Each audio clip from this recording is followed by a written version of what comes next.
Conscious that the first thing people noticed about me was that I wasn't white. It meant that whenever a boy asked me out, it was because he had the yellow fever and not because he actually liked me. I distanced myself from the Asian stereotype as much as possible by degrading my own race and pretending I hated math. And the worst part was, it worked. The more I rejected my Chinese identity, the more popular I became. But as I became more and more Americanized, I also began to lose bits and pieces of myself, parts of me that I can never get back. I can't get upset at Japanese people if they think that I can rap or they think that I'm very good at basketball. Because, konnichiwa minasan, kyo desu. I am not your Asian stereotype. That's the video I'm gonna react to today, but before that, guys, just make sure to smash the like button and subscribe to the channel. My name is Canwin, and I play both the piano and the violin. I aspire to someday be a doctor, and my favorite subject is calculus. My mom and dad are tiger parents who won't let me go to sleepovers, but they make up for it by serving my favorite meal every single day: rice. And I'm a really bad driver. So my question for you now is, how long did it take you to figure out I was joking? Not very long. As you've probably guessed, today I'm going to talk about race, and I'll start off by sharing with you my story of growing up Asian American. I moved to the United States when I was 2 years old, so almost my entire life has been a blend of two cultures. I eat pasta with chopsticks, am addicted to orange chicken, and my childhood hero was Yao Ming. But having grown up in North Dakota, South Dakota, and Idaho, all states with incredibly little racial diversity, it was difficult to reconcile my so-called exotic Chinese heritage with my mainstream American self. Used to being the only Asian in the room, I was self-conscious that the first thing people noticed about me was that I wasn't white. And as a child, I quickly began to realize that I had two options in front of me: conform to the stereotype that was expected of me, or conform to the whiteness that surrounded me. There was no in between. For me, this meant that I always felt self-conscious about being good at math because people would just say it was because I was Asian and not because I actually worked hard. It meant that whenever a boy asked me out, it was because he had the yellow fever and not because he actually liked me. It meant that for the longest time, my identity had formed around the fact that I was different, and I thought that being Asian was the only special thing about me. These effects were emphasized by the places where I lived. Don't get me wrong, only a small percentage of people were actually racist or even borderline racist, but the vast majority were just a little bit clueless. Now, I know you're probably thinking, what's the difference? Well, here's an example. Not racist can sound like I'm white and you're not. Racist can sound like I'm white, you're not, and that makes me better than you. But clueless sounds like I'm white, you're not, and I don't know how to deal with that. Now, I don't doubt for a second that these clueless people are still nice individuals with great intentions, but they do ask some questions that become pretty annoying after a while. Here are a few examples. You're Chinese? Oh my goodness, I have a Chinese friend. Do you know him? No, I don't know him. Because contrary to your unrealistic expectations, I do not know every single one of the 1.35 billion Chinese people who live on planet Earth. People also tend to ask, where does your name come from? And I really don't know how to answer that, so I usually just stick with the truth. My parents gave it to me. Where does your name come from? Don't even get me started on how many times people have confused me with a different Asian person. One time, someone came up to me and said, "Angie, I love your artwork," and I was super confused, so I just thanked them and walked away. But out of all of the questions, my favorite one is still the classic, where are you from? Because I've lived in quite a few places, so this is how the conversation usually goes. Where are you from? Oh, I'm from Boise, Idaho. I see, but where are you really from? I lived in South Dakota for a while. Okay, what about before that? I lived in North Dakota. Okay, I'm just gonna cut straight to the chase here. I guess what I'm saying is, have you ever lived anywhere far away from here where people talk a little differently? Oh, I know what you're talking about. Yes, I have. I used to live in Texas.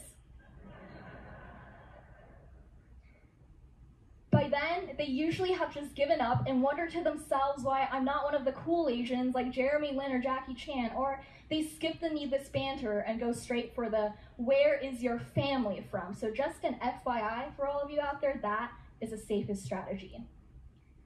But as amusing as these interactions were, oftentimes they made me want to reject my own culture because I thought it helped me conform.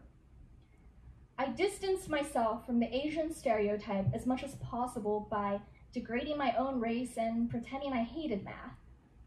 And the worst part was, it worked. The more I rejected my Chinese identity, the more popular I became.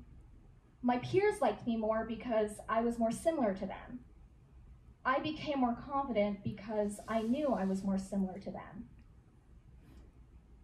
But as I became more and more Americanized, I also began to lose bits and pieces of myself, parts of me that I could never get back. And no matter how much I tried to pretend that I was the same as my American classmates, I wasn't.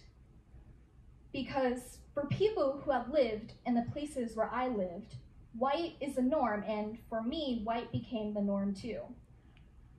For my 14th birthday, I received the video game Sims 3, which lets you create your own characters and control their lives. My 14-year-old self created the perfect little mainstream family, complete with a huge mansion and enormous swimming pool. I binge played the game for about 3 months, then put it away and never really thought about it again until a few weeks ago when I came to a sudden realization. The family that I had custom designed was white. The character that I had designed for myself was white. Everyone I had designed was white. And the worst part was, this was by no means a conscious decision that I had made. Never once did I think to myself that I could actually make the characters look like me. Without even thinking, white had become my norm too. The truth is, Asian Americans play a strange role in the American melting pot. We are the model minority. Society uses our success to pit us against other people of color as justification that racism doesn't exist. But what does that mean for us Asian Americans? It means that we aren't quite similar enough to be accepted, but we aren't different enough to be loathed. We are in a perpetually gray zone, and society isn't quite sure what to do with us. So they group us by the color of our skin. They tell us that we must reject our own heritages so we can fit in with the crowd. They tell us that our foreignness is the only identifying characteristic of us. They strip away our identities one by one until we are foreign but not quite foreign, American but not quite American, individual, but only when there are no other people from our native country around. I wish that I had always had the courage to speak out about these issues.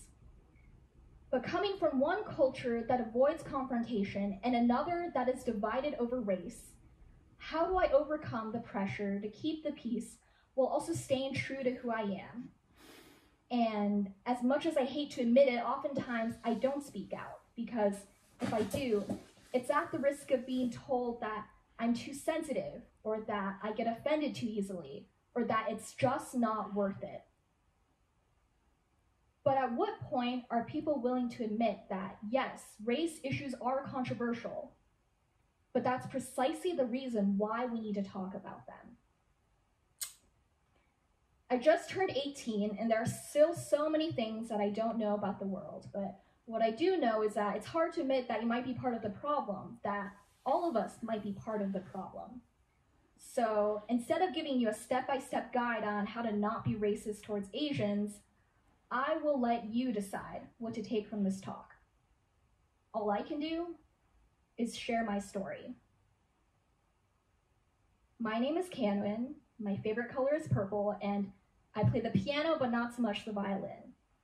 I have two incredibly supportive, hardworking parents and one very awesome 10-year-old brother. I love calculus more than anything, despise eating rice, and I'm a horrendous driver. But most of all, I am proud of who I am. A little bit American, a little bit Chinese, and a whole lot of both. Thank you.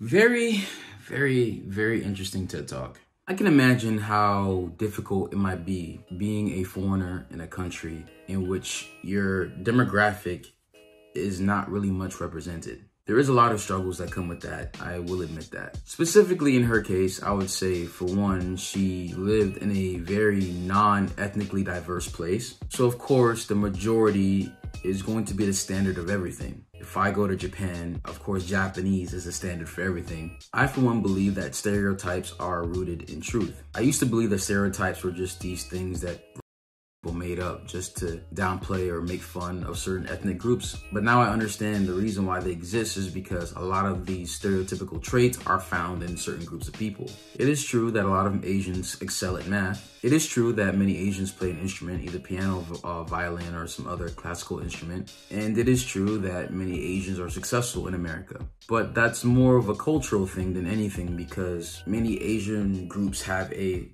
mindset of getting an education and becoming successful. I think a huge problem with race relations is that we have to give grace that a lot of people don't really know much about you and your culture. I can't get upset at Japanese people if they think that I can rap, or they think that I'm very good at basketball, because that's the stereotype of black people, that we are very artistic, we are very athletic. I can't say to a Japanese person that thinks that they're that's just character traits that they know many black people excel at. And for one, when she mentioned about